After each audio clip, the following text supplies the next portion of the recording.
মেধা আপনি কিভাবে নির্ণয় করেন? আপনি একটু বলেন তো আমাকে। কোথায় আছেন সাবেক তথ্য ও সম্প্রচার প্রতিমন্ত্রী মোহাম্মদ আলী আরাফাত? তিনি কি দেশ ছেড়েছেন নাকি দেশেই কোথাও গা ঢাকা দিয়ে আছেন? সাবেক প্রধানমন্ত্রী শেখ হাসিনা পদত্যাগ করে দেশ ছাড়ার পর আওয়ামী সরকারের অন্যান্য মন্ত্রী প্রতিমন্ত্রীদের মতো খোঁজ মিলছে না বাকপটু সাবেক এই প্রতিমন্ত্রীর। মূলত শেখ হাসিনা পদত্যাগের আগে থেকেই অনেক মন্ত্রী এমপি গা ঢাকা দিয়েছিল। এখন অবধি তাদের অনেকের সন্ধান পাওয়া যায়নি।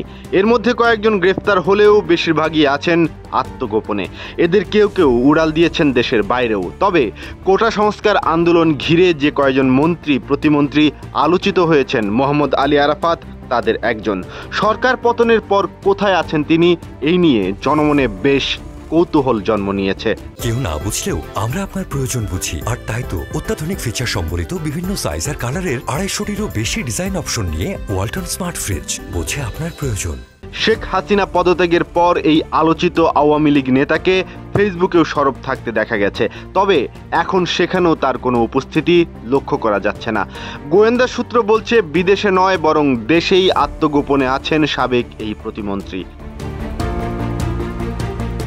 এদিকে কয়েকদিন আগে সামাজিক যোগাযোগ মাধ্যমে গুঞ্জন উঠেছিল ঢাকাস্থ ফরাসি দূতাবাসে আশ্রয় নিয়ে লুকিয়ে আছেন সাবেক তথ্য প্রতিমন্ত্রী আরাফাত।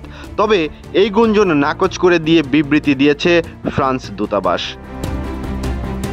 তবে বেশিরভাগ নেটিজেনদের ধারণা তিনি তার তৃতীয় স্ত্রীকে নিয়ে আত্মগোপনে আছেন। তার গুলশানের বাসায় সংবাদকর্মী সহ কাউকেই প্রবেশ করতে দিচ্ছে না নিরাপত্তা কর্মীরা। তারা বলছে আরাফাত সেখানে নেই। নিরাপত্তা কর্মীদের একজন জানান আরাফাত বেশ কিছুদিন ধরেই বাসায় আসে না, কোথায় আছে তাও জানেন না তারা। স্থানীয়রা জানিয়েছেন তথ্য প্রতিমন্ত্রীর দায়িত্ব নেয়ার পরই যেন সব কিছু বদলে যেতে থাকে আরাফাতের। তাদের মতে হঠাৎ উদয় হওয়া এই আরাফাত স্ত্রীকে নিয়ে যেই ভবনের ফ্ল্যাটে থাকতেন তার বাজার মূল্য অন্তত 50 কোটি টাকা। বলা যায় মন্ত্রিত্ব পাওয়ার পরেই আঙুল ফুলে কলাগাছ হয়ে গেছেন একটি বেসরকারি বিশ্ববিদ্যালয়ে শিক্ষকতা করা মোহাম্মদ আলী আরাফাত। মূলত শেখ হাসিনার পুত্র সজীব ওয়াজেদ জয়ের সাথে খাতিরের কারণেই আওয়ামী লীগের অনেক হেভিওয়েট নেতাদের পেছনে ফেলে প্রতিমন্ত্রীর পদ বাগিয়ে নেন সাবেক এই শিক্ষক। এদিকে বৈষম্য বিরোধী ছাত্র আন্দোলনে হত্যার ইন্ধন দেওয়ায় আরাফাতের নামে কয়েকটি মামলাও হয়েছে।